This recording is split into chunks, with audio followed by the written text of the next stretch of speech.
George was sent to me by the, should I say, the mainstream motorcycle trade of the time as a nutcase.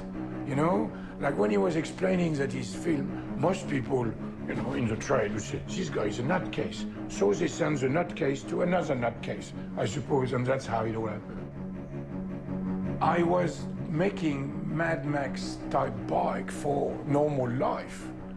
And this is probably why George was sent to me. I was part of the, submission to the distributors of Kawasaki back in the late 70s to say, look, we've got this film, we'd like to feature Kawasaki. You spin it so that it looks like a pretty good marketing, proposal on paper.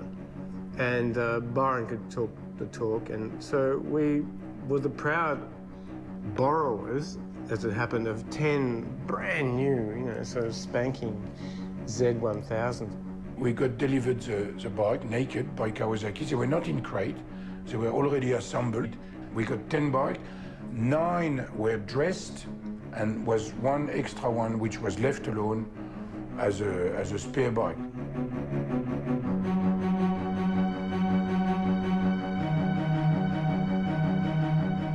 All handlebars were changed, and a number of them, the exhaust pipe was changing.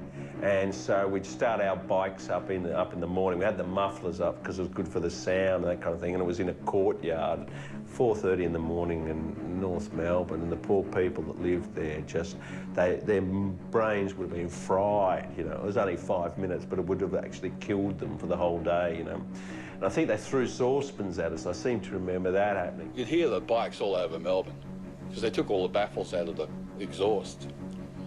You'd be standing in Toorak Road buying a hamburger or something, you'd hear this, one of the guys is coming. They could hear me coming from kilometres away because I didn't have any extractors on it, and they'd taken my exhaust saw.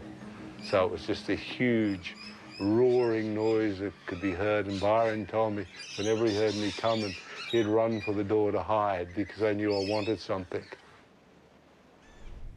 We had to try to give the bike a different look, but with enormous budget constraint. So what we did is, for the toe cutter and for Jim Goose and for Baba Zanetti, we used the full fairing with the belly pan and the bottom.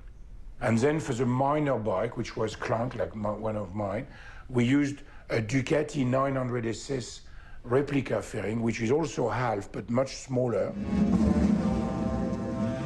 You've got the bad guy, with a black bike, and then the knight, with a silver bike.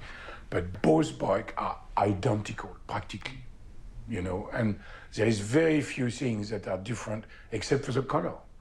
And that's where we did well, I think, as Jack said, because we managed to get all those bikes using the same dress and yet looking like different girls. By the time we were finished with the bikes, I would say that none of them would have been registerable, would have been roadworthy. None. Didn't test a single one. Yeah, that's true, you didn't. I was so flat out just trying to get them out in time. Yeah. I just never had the time. But I've always suffered from overconfidence. If I make something, I always say, oh yeah, that'll last forever. You're cutting a corner that's untested. This guy's going to get on this thing and go, and they could go 200k an hour with a blink on narrow little skinny back roads there. And I'm grossly modifying the pedals that the guy's hanging on to and the handlebars and the dynamics. Is this totally untested? So I guess I was nervous, waiting for that call to say, oh, God, this thing fell apart, broke, cracked, whatever.